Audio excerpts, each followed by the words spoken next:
అన్న నమస్తే అన్న. నమస్కారం బ్రదర్. ఇప్పుడు జూబ్లీ హిల్స్ బై ఎలక్షన్స్ లో కాంగ్రెస్ పార్టీ బీఆర్ఎస్ పార్టీకి టఫ్ నడుస్తుంది. సో ఎవరు గెలిచే అవకాశం ఎక్కువ ఉంది? ఇక్కడ క్యాంపెయిన్ కోసం వస్తున్నాం. చూస్తున్నామంటే జనాల ఒక నాడు ఎట్లా ఉందంటే రేవంత్ రెడ్డి అనే వ్యక్తి ఆ దొంగ హామీలు ఇచ్చుకుంటూ జనాలను భయవంతులు చేసుకుంటా ఎన్నో మాయమాటలు చెప్పి గద్దెనెక్కిండి. అలా డబ్బుతోటి మాయమాటతో గెలిచిండు, కానీ ఆయన ఇచ్చిన హామీలతోటి జనాల మనసులో ఓడిపోయాడు.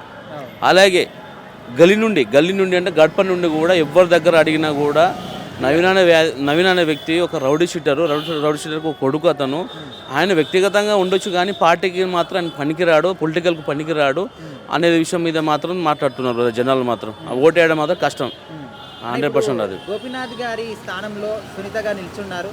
సో మరి ఆమెకి ఎక్కువగా అవగాహన లేదు అంటే చాలా మంది అంటున్నారు. దానికి ఏం చెప్తారు బ్రదరు? నాకు తెలిసిన ప్రకారంగా చెప్తున్నాను, గోపీనాథ్ అనే వ్యక్తి దాదాపు ఎన్టీ రామారావు పీరియడ్ నుంచి ఆయన పొలిటికల్లో ఉన్నాడు. అతను ఎంత మంచితనం కూడా 3 సార్లు ఆయన గెలిపించుకుంటారు.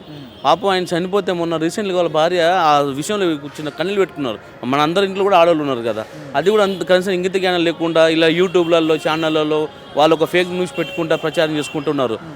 100% మాగంటి సునీత గారు 100% గెలుస్తున్నారు. జనాలే ముందు. ఇక్కడ మా దగ్గర మొన్న ఇన్ఛార్జ్ దయాకర్ రావు వచ్చాడు.